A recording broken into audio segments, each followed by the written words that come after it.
Está encerrada esta cerimônia. Meu muito obrigado e um bom Brasil para todos nós. Que Deus tenha misericórdia dessa nação. Era isso e a conjuntura política, um pequeno 5 minutinhos, 2 minutinhos para abrir para pergunta. Hoje, por acaso, saiu uma pesquisa do Instituto Paraná, é a mais atual, então eu vou usá-la, que dá Bolsonaro com 20%, 20,5%, margem de erro de 2% para cima e para baixo, Marina Silva 12%, Joaquim Barbosa 11%, Ciro Gomes 9,7%, Alckmin 8,1%, Álvaro Dias 5,9% e o resto lá 2 ou 1 ou nada. E qual é a leitura que eu tenho feito aí da conjuntura política no Brasil, né? Alguns pontos para destacar só. Primeiro, o brasileiro está cansado do establishment, né, do sistema de políticos tradicionais, da classe política. Todo mundo que representa o governo, né, de alguma forma, a classe política, vai ter dificuldade de seduzir. O que faz, pelo incrível que pareça, um sujeito que está no seu 7º mandato de deputado com 3 filhos na política, que é o Bolsonaro, parecer atraente por ser um outsider, né? Mas por que ele é um outsider? Ele é um outsider porque ele nunca fez parte desse establishment, ele é um peixe fora d'água, é uma persona não grata lá dentro. Então ele consegue capturar essa revolta, essa indignação geral com o sistema que é visto por todos como corrupto, como ineficiente e tudo mais, né?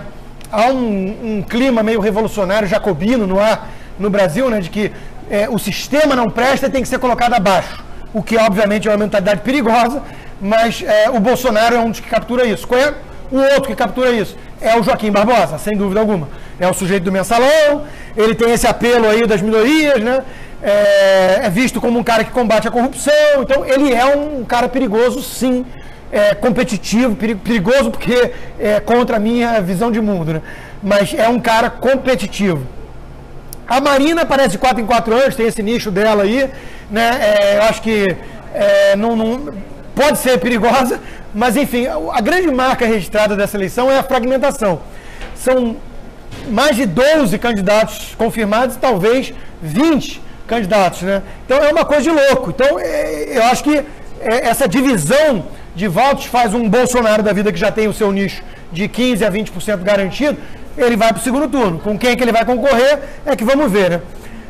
Tem umas teses aí de uns amigos meus que eu respeito, que é mais old fashion, não acha que o mundo continua, pelo menos a política no Brasil continua sendo ditada pelas regras de antigamente, que acham que a máquina partidária tem muito peso. Como é uma eleição casada entre não só presidente, como foi 89, mas governo de Estado, essa máquina toda de partido, né, de PMDB, PSDB, que tem 1000 prefeituras, cabos eleitorais, isso, tempo de TV, que eu não sei se é mais tão relevante, isso poderia fazer diferença, e esse pessoal com essa análise acha que um Alckmin da vida é competitivo. Eu acho difícil de crer que o picolé de chuchu decola, mas a leitura geral que eu tenho feito disso tudo é a seguinte: se o Bolsonaro tem 20%, se o Alckmin e o Álvaro Dias têm juntos perto de 15%, o que se chama de centro-direita, que não é exatamente isso, mas tudo bem, vá lá, tem ali em torno de 30% a 35%. Se você somar Joaquim Barbosa, Marina, Ciro Gomes, Fernando Haddad e Manuela Dávila, eles juntos têm 35%, 36%. Ou seja, a eleição no Brasil, com a fotografia de hoje, ela está exatamente dividida no que se chama centro-direita e esquerda. E é uma visão um pouco sombria, na minha opinião, porque eu acho que seria temerário o Brasil voltar a delegar o poder, depois de tudo que a gente passou, para esse pessoal, e eles são muito parecidos. Tá?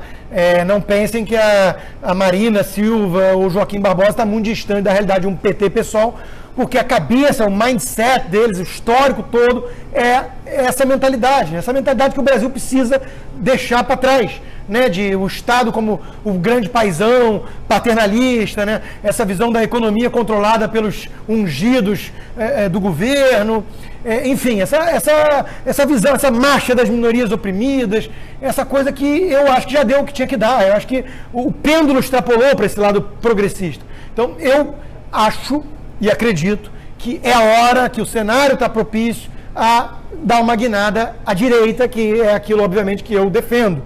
O problema é quando a gente olha os nomes que estão representando essas possibilidades, né? E aí a gente fica um pouquinho assustado. O Bolsonaro, obviamente, é o mais competitivo, é o que tem mais chance, pelo menos na leitura de hoje, né?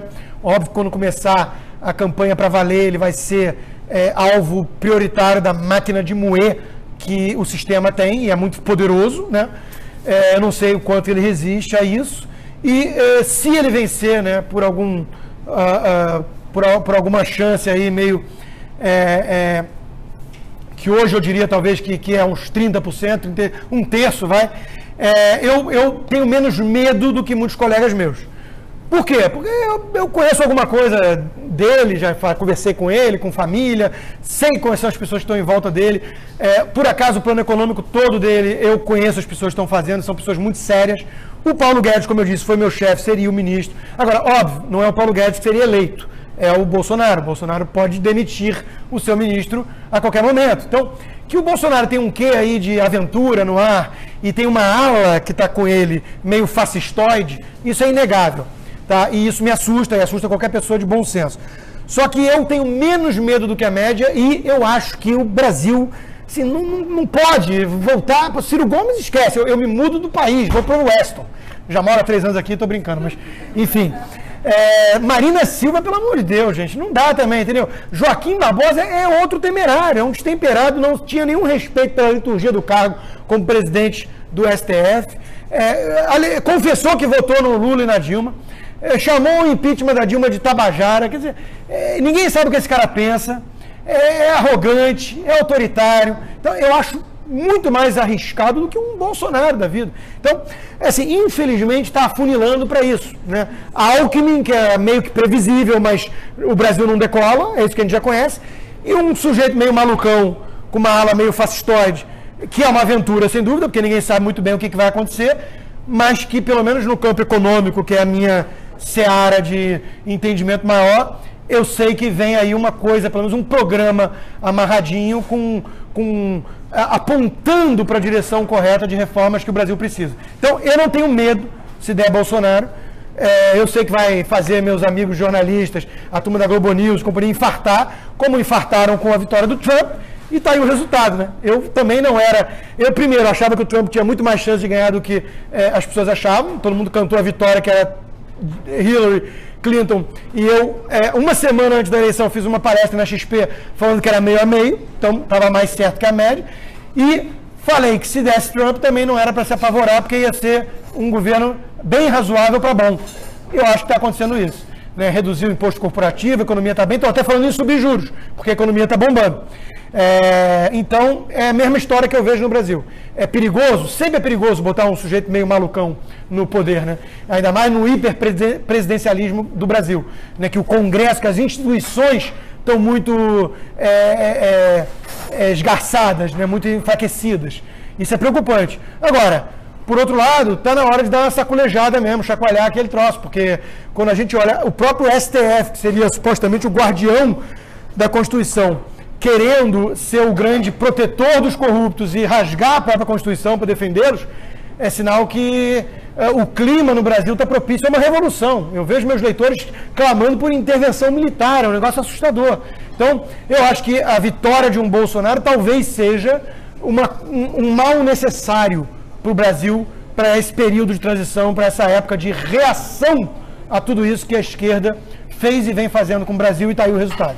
Né? 60 mil homicídios. Aliás, o tema corrupção e o tema segurança, obviamente, são os dois prioritários no Brasil. Né? No Rio, ninguém mais quer nem visitar, quem mora em Weston. Então, eu acho que o Bolsonaro captura isso. Não vai ser Messias, salvador da pátria, não tem bala de prata, não tem solução mágica, mas eu acho que tem chance, pelo menos, de colocar em evidência as origens dessas mazelas de uma visão diferente do que a gente vê na mídia, né, que está sempre vitimizando bandido, falando que a solução é mais educação, mais ensino, mais escola. Bom, o Playboy estudou, era de classe média, o Marcola cita filósofo, inclusive Schopenhauer, nas suas entrevistas, e o Brasília é tomada de bandido. Então vamos parar com essa conversa, né, de que o problema é escola e educação. Não é. O problema é impunidade. O problema do Brasil é impunidade. 92% dos homicídios não são solucionados. 92%. Então está na hora de dar um basta nisso. Eu acho que a candidatura de direita é o grito de desespero, é o brado retumbante que restou aos brasileiros, além, obviamente, de uma alternativa muito pior, que é ficar pedindo intervenção militar. Então era isso. Vamos abrir aí para um bate-papo. Obrigado pela presença.